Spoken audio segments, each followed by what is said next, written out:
तो बात Thomas Hobbes की है, तो होब्स की स्टेट ऑफ नेचर क्या थी, उसका सोशल कंट्रैक्ट क्या था, उसका सॉवरेन या इसका क्रिटिसाइज फिर कैसे बनता है।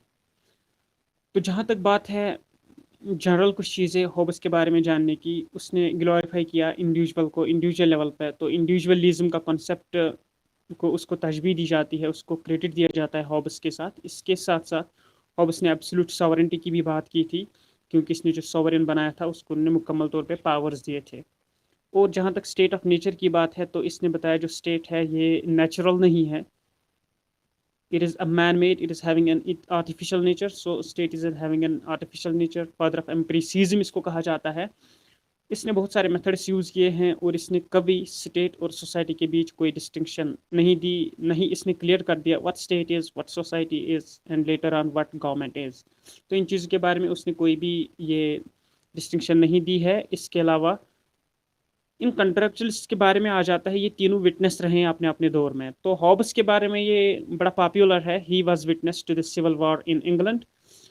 और इसके अलावा उसने जो चीज़ें किसी से बारो की है, जिस तरह हमने मैकियावेली का देखा था कि उसने अरिस्टोटल या मार्सिग्लियो से कौन सा इम्पैक्ट उस पर पड़ा था, जो उसने उनसे कुछ कॉन्सेप्ट्स बारो किए थे। इसी तरह जो थॉमस होब्स है, थॉमस होब्स ने जैसे इसने लॉ को बारो किया, जो लॉ इसने बारो किया वो इसने लॉ का कॉन्सेप्ट डेस्कार्ट्स से लिया। इसके अलावा जो सॉरेंटी का कंसेप्ट है इसने वो जॉन बोडिन से लिया, और मैकेनिकल नेचर ऑफ स्टेट इसने गैलीलियो से लिया। और इसके अलावा जो साइंटिफिक मेथड है, साइंटिफिक मेथड भी इसने किसी में भी शायद डेस्कार्ट से ही बारो किया था। तो यहाँ पर जो चीज़ें हैं, फिर इसका क्रेडिट क्या रहता है हॉब्स का। जैसे इसने कुछ बुक्स दी थी, और सबसे पॉपुलर जो उसने बुक दी थी वो थी लेवियाथन। तो लेवियाथन जो इसकी जो आमतौर पे कॉम्पिटिटिव में आती है, लेवियाथन के बारे में कि इसका आथर कौन है, वो थॉमस होब्स है। और लेवियाथन के अलावा इसने कुछ दी थी, जैसे डिसीव है या डिसाइव, लेवियाथन, डिकॉर्प और डिहोमी। डी एल पहले डिसीव यानी डिसाइव या डिसीव कहें आप, अगर आप क्रोनोलॉजिकली याद रखेंगे, क्योंकि वहाँ आ जाता है match the following books of Thomas Hobbes chronologically. तो वहाँ पर बुक्स एक साइड से दी होंगी, वहाँ से दूसरी साइड से डेट्स दिए होंगे, मतलब ईयर ऑफ पब्लिकेशंस। तो कभी कभार आपने इन बुक्स की जो पब्लिशिंग ईयर है वो याद रखने पड़ते हैं, in order to write down the exam, write down in exam as for chronological order is concern. तो डिसीव जो इसने दी 1642 में, लेवियथन के बारे में जो हॉब्स ने दी थी वो 1651 के टाइम उन्होंने दी थी। और जो डिकॉर्प है वो उन्होंने 1655, और जो डिहमीन है वो इन्होंने 1658 में दी थी। तो ये चार बुक्स है, और इनमें ज़्यादा पॉपुलर जो है वो लेवियथन है। उसके बाद जो स्टेट ऑफ नेचर है जो थॉमस होब्स ने दिया है, स्टेट ऑफ नेचर के बारे में इन्होंने इसको कंसिडर या क्रेडिट दिया जाता है, he provided he gave the darkest view of the state of nature और pessimistic view of the state of nature. क्योंकि as far as that very state of nature was concerned, there was no state, कोई state वहाँ नहीं थी, लेकिन लोग जो थे, क्योंकि इसने बताया है आर्टिफिशियल नेचर ऑफ स्टेट, तो वो आर्टिफिशियल नेचर ऑफ स्टेट कब आ जाता है, जब लोग एंटर हो जाते हैं कॉन्ट्रैक्ट में। उससे पहले, कॉन्ट्रैक्ट से पहले वहाँ हालत क्या थी, people were nasty, they were brutish, poor, wild, they were always at war against one another, they were having quarrelsome nature, और छोटी छोटी चीज़ों पे वो लड़ते झगड़ते थे। वो जो गाइडिंग प्रिंसिपल थी वो माइट इज़ राइट थी, जिसकी लाठी उसकी बहन, जिसको जितना पावर होता था वो उतना हड़प लेता था, और जो कमज़ोर या पुअर होते थे वहाँ उनको कुछ नहीं मिलता था, वो मारे भी जाते थे, क्योंकि लोगों का नेचर वैसा था, quarrelsome nature, war of all against all at most of the time was dominated in that very state of nature according to Thomas Hobbes। तो जो वो स्टेट थी वो डार्केस्ट थी, पेसिमिस्टिक व्यू उसकी दी है हॉब्स ने, क्योंकि लोग वैसे थे, वाइल्ड थे, quarrelsome नेचर था उनका, पुअर थे, नास्टी थे, छोटे छोटे टुकड़ों पर वो लड़ते रहते थे, चाहे वो ज़मीन का टुकड़ा हो या रोटी का टुकड़ा हो या प्रॉपर्टी का टुकड़ा हो, इस पे वो झगड़ते रहते थे। और मोस्टली जो लोग थे स्टेट ऑफ नेचर में, वो तीन चीज़ों पे ज़्यादा झगड़ते थे। और ये तीन चीज़ें कौन थे, कौन सी ये 3 चीज़ें थी जिन पे वो ज़्यादा झगड़ते थे? कॉम्पिटिशन फॉर गेन्स, ज़्यादा से ज़्यादा प्रॉपर्टी हासिल करना, ज़्यादा से ज़्यादा मुनाफ़ा कमाना। तो ये एक चीज़ है जिस पे लोग ज़्यादा कंसिस्टेंटली ये आपस में लड़ते झगड़ते थे। इसके अलावा आपस में ये चाहते थे कि एक दूसरे का डिफेंड करें। मैं अपना डिफेंड करूँ, दूसरा अपना डिफेंड करेगा, तो डिफेंस के लिए आपस में लड़ते थे, सेफ्टी के लिए आपस में लड़ते थे, चाहे वो safety for life and safety for property थी या इससे पहले। तो कॉम्पिटिशन फॉर गेन्स, एक दूसरे पे ये सबकत लेना चाहते थे, ज़्यादा से ज़्यादा कमाना चाहते थे। दूसरा ये क्यों लड़ते थे? In order to maintain safety for themselves, their lives and their properties. और जो तीसरी चीज़ थी जिसके लिए आपस में लड़ते झगड़ते थे, दैट वाज रेपुटेशन और ग्लोरी इन द सोसाइटी। जो वो स्टेट थी, जो वो वाइल्ड स्टेट थी, उसमें ये चाहते थे हम सबसे ऊपर रहे, सुपीरियर बने। तो ग्लोरी और रेपुटेशन के लिए भी ये लड़ते थे। तो ये 3 चीज़ें हैं जिन पे वो ज़्यादा वहाँ लड़ते थे। For example, Number 1, they were at war against one another for gains, to attain more and more gains. They were at war against one another to maintain safety for their lives and their properties. And number 3, they were at war against one another for maintaining their reputation or glory in that very state of nature. तो ये 3 चीज़ें थी जिसके लिए वो आपस में लड़ते झगड़ते थे। So, हम कह सकते थे जब इन 3 चीज़ों को देखकर या लोगों का नेचर देखते हुए हम कह सकते थे, there was anarchy and chaos. No system was there, no law and order was there. So injustice was prevailing there. Anarchy, chaos, no peaceful atmosphere, violence was there. Thus we can say injustice was also there. तो ये state of nature की हालत थी according to Hobbes. So Hobbes is credited for providing the darkest overview of the state of nature, और darkest के साथ साथ हम कह सकते हैं pessimistic view of the state of nature. तो इन चीज़ों को देखते हुए जब उन्होंने देखा ये कंडीशन थी, तो anarchy was there, chaos was there, no peace was there, violence was prevailing there, injustice was there, no sort of justice was there, no equality was there. उसके बाद हॉब्स क्या कहता है, जैसे उन्होंने बताया है, artificial nature of state. In order to maintain security of the people, safety of their properties, maintain law and order, there should be a system. Law and order को मेंटेन करने के लिए, एनार्की को ख़त्म करने के लिए, लॉलेसनेस को ख़त्म करने के लिए, इनजस्टिस को ख़त्म करने के लिए, और कवानीन और जस्टिस और इक्वालिटी को मेंटेन करने के लिए, लॉ एंड ऑर्डर को मेंटेन करने के लिए हमारे पास एक सिस्टम होना चाहिए। और जब उन्होंने ये बात की, दैट मीन्स सोशल कंट्रैक्ट, या हमने एक सॉवरेन बनाना है, सोशल कंट्रैक्ट हमने करना है। जो अभी मैंने आपको चीज़ें बताई, चाहे people were wild, they were nasty, they were brutes, they were having quarrelsome nature, they were always at war against one another.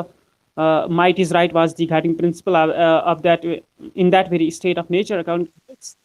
और जो 3 चीज़ें थी जिनकी वजह से आपस में हमेशा लड़ते थे, चाहे वो प्रॉपर्टी की बात थी, उसके सेफ्टी की बात थी, या गेन्स और ग्लोरी की बात थी। इन चीज़ों को देखते हुए हॉब्स ने जब देखा कि वहाँ एनार्की थी, कोई जस्टिस नहीं थी, तो उसने सोचा to maintain law and order we must enter into a social contract.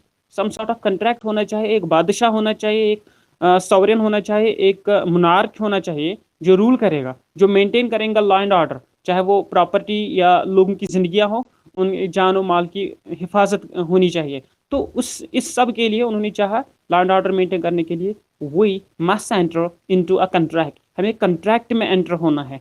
जहां पर हम कह सकते हैं कि जब हॉब्स ने कहा artificial view of the state of nature, artificial nature of the state, human made state, artificial nature of the state, तो यहाँ पर वो हो जाता है जब सोशल कंट्रैक्ट में वो एंटर हो जाते हैं।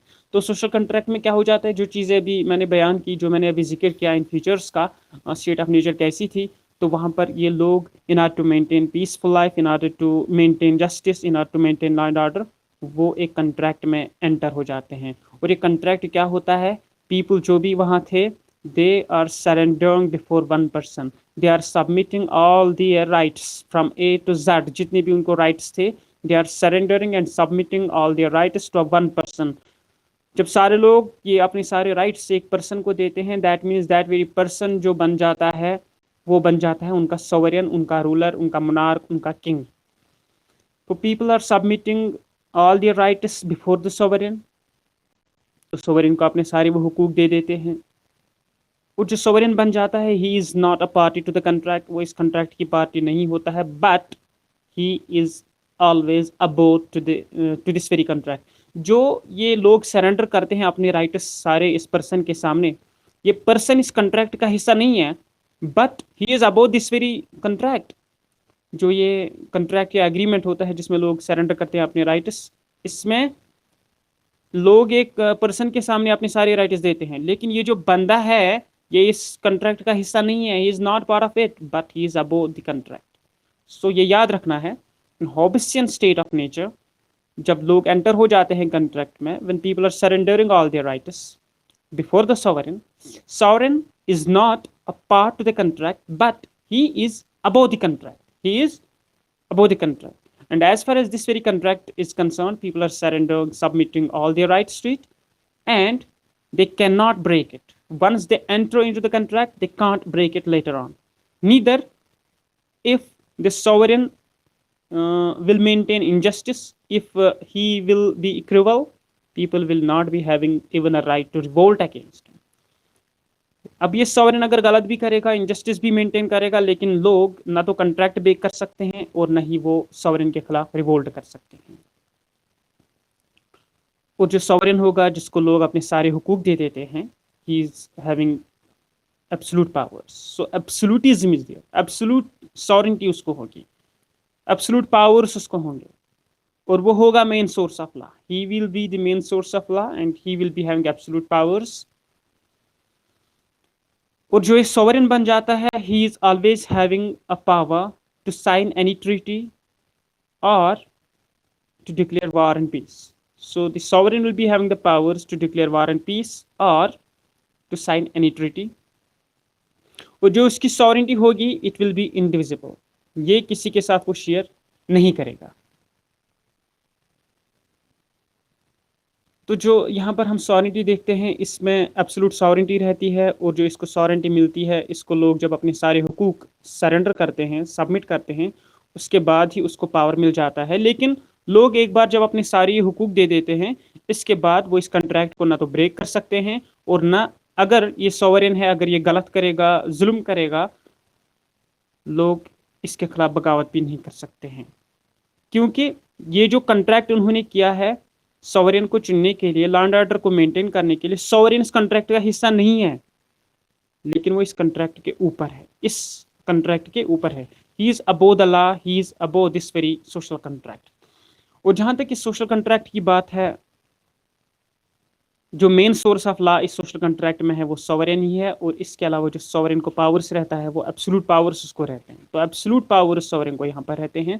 इसके अलावा जो उसकी जो सॉवरेनिटी है, he will not be sharing his sovereignty with anybody. तो उसकी जो सॉवरेनिटी है वो इंडिविजिबल होगी, वो किसी के साथ वो डिवाइड शेयर नहीं कर सकता। इसके अलावा वो अनलिमिटेड होगी, मतलब एब्सोल्यूट होगी, उस पर किसी किस्म के रिस्ट्रिक्शंस नहीं होंगे। So he enjoys absolute powers. He is having the power to declare war and peace.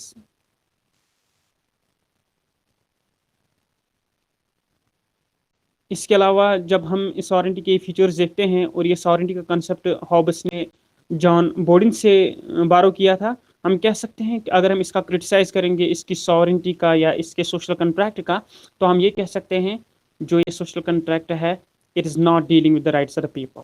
ये जो सोशल कंट्रैक्ट है, it is not dealing with the rights of the people. तो राइट्स ऑफ द पीपल के साथ ये deal ही नहीं करता है।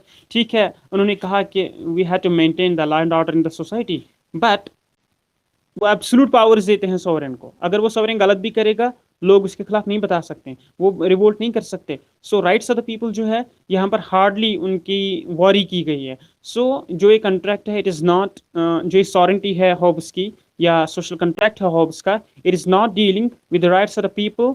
और अगर हम देखेंगे, it is a sort of totalitarianism. So it is totally against democracy, it is totally against democracy.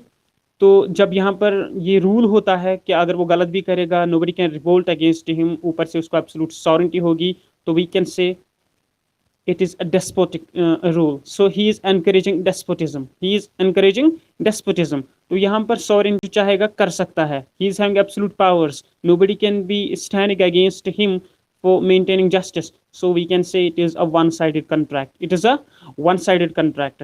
इसके अलावा हम ये भी कह सकते हैं Hobbes was unable to differentiate what state, government और सोसाइटी इज।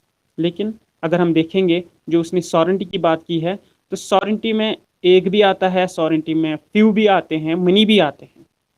जब किसी गवर्नमेंट होती है, अकॉर्डिंग टू एरिस्टोटल अगर हम देखेंगे, rule by one, rule by money, rule by few, तो उनको भी सॉवरेनिटी होती है, चाहे वो लिमिटेड होती है, एब्सोल्यूट होती है। लेकिन हमें यहाँ पता है सॉवरेनिटी अगर उन्होंने दी है, या ये वन पर्सन होगा, या ये फ्यू पर्सन होंगे, या ये मनी पर्सन होंगे। बट जो हॉब्स है, he favoured, he gave preference to monarch. जब वो मोनार्क को या मोनार्च को प्रेफरेंस देता है, दैट मीन्स उसकी जो सॉवरेन है वो सॉवरेन जो होता है, it will be one person. जो सॉवरेन है ये एक बंदा कैसे हो सकता है, क्योंकि प्रेफरेंस दिया हॉब्स ने मोनार्च को, प्रेफरेंस दिया हॉब्स ने मोनार्च को। तो ये चीज़ें हैं जो हॉब्स की सॉवरेनिटी में आती है और हॉब्स के सोशल कॉन्ट्रैक्ट में आता है। तो हम हॉब्स की इस सोशल कॉन्ट्रैक्ट को ऐसे क्रिटिसाइज कर सकते हैं कि उसकी जो सॉवरेनिटी है, it is totally against democracy, it is violating the rights of the people, it is also encouraging despotism, it is one sided contract. He has not clearly differentiated, he has not clearly made distinction between what state, society or government is। लेकिन अगर हम कहेंगे उसने बोला है sovereignty है, तो ये तो वन पर्सन होगा, फ्यू पर्सन या मनी पर्सन होंगे। But at the end we can say जो हॉब्स था, he gave preference to one person rule, that is he gave preference to monarch, he gave preference to monarch. So this was all about Hobbes. उसकी state of nature कैसी थी, darkest view है, pessimistic view है। क्यों? क्योंकि वहाँ जो लोग थे वो ब्रिटिश थे, नास्टी थे, पुअर थे, हमेशा एक दूसरे के साथ वो लड़ते झगड़ते थे। या कौन सी चीज़ें हॉब्स ने किससे बारो की है? इसके अलावा हॉब्स की जो अदबी खिदमात है, जिसमें लेवियथन सबसे पॉपुलर है, वो आपने याद रखनी है। फिर आप उनके बुक्स का कैसे एक्रोनिम बनाओगे, वो आप पे डिपेंड है। मैंने अपने तरीके से बनाया था, आप अपने तरीके से बना सकते हो। तो DLDH को कर सकते हो आप, फिर आप क्या नाम रखोगे। तो ऐसे आप ये एक्रोनिम्स बना सकते हैं, जहाँ पर एक थिंकर की या फिलासफर की बहुत ज़्यादा ये बुक्स होती हैं, तो आप उनको एक्रोनिम की वजह से याद रख सकते हो। तो जब हॉब्स के स्टेट ऑफ नेचर या कॉन्ट्रैक्ट या सॉवरेनिटी की बात होती है, तो ये वो फीचर्स है जो मैंने आपको बता दिए। इसके अलावा जो उसके सोशल कॉन्ट्रैक्ट में आ जाता है, वो क्यों चाहता था ये सोशल कॉन्ट्रैक्ट हो? क्योंकि जब उसने पास्ट में एक्सप्लेन किया जो darkest view of state of nature थी, उसमें जो लोग थे वो मेनली चीज़ों के लिए लड़ते झगड़ते थे। तो वहाँ एनार्की और कैओस था, कोई पीस नहीं था, कोई नॉन वायलेंस नहीं थी, बल्कि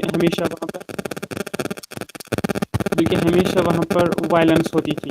और इसके अलावा वहाँ पर ये भी था, तो इन चीज़ों को दूर करने के लिए, चाहे वो इनजस्टिस थी, एनार्की थी, इन सब चीज़ों को दूर करने के लिए उन्होंने चाहा we must enter into a contract. और वो कॉन्ट्रैक्ट में आ जाते हैं जब लोग तैयार हो जाते हैं to submit all their rights to the sovereign.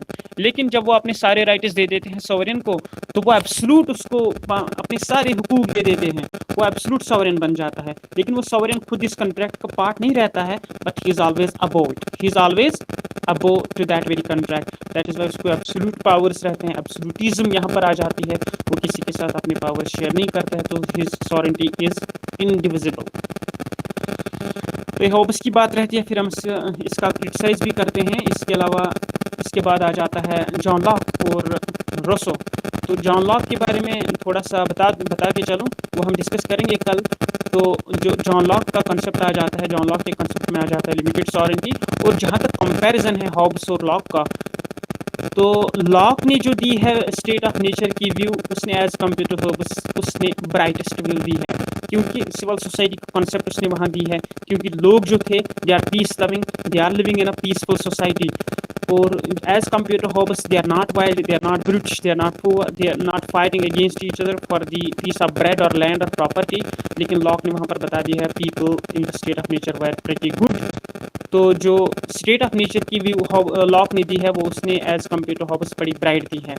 और इसके अलावा आगे चलकर जब उसने कॉन्ट्रैक्ट की बात की है, तो वहाँ पर उसने ये भी बता दिया कि लोग अपने सारे जो राइट्स है वो शेयर नहीं करेंगे सॉवरेन के साथ, बल्कि वो लिमिटेड राइट्स देंगे। और कुछ जैसे right to liberty, property and life, LPL, वो अपने पास रखेंगे ये 3 राइट्स। और अगर वहाँ पर सॉवरेन गलत भी करेगा, हॉब्स की स्टेट में वो रिवोल्ट नहीं कर सकते, लेकिन अगर लॉक की स्टेट में सॉवरेन इनजस्टिस मेंटेन करेगा, so people will be having the right to stand against that very sovereign, they can revolt there, क्योंकि इसकी जो सॉवरेनिटी है वो लिमिटेड होती है।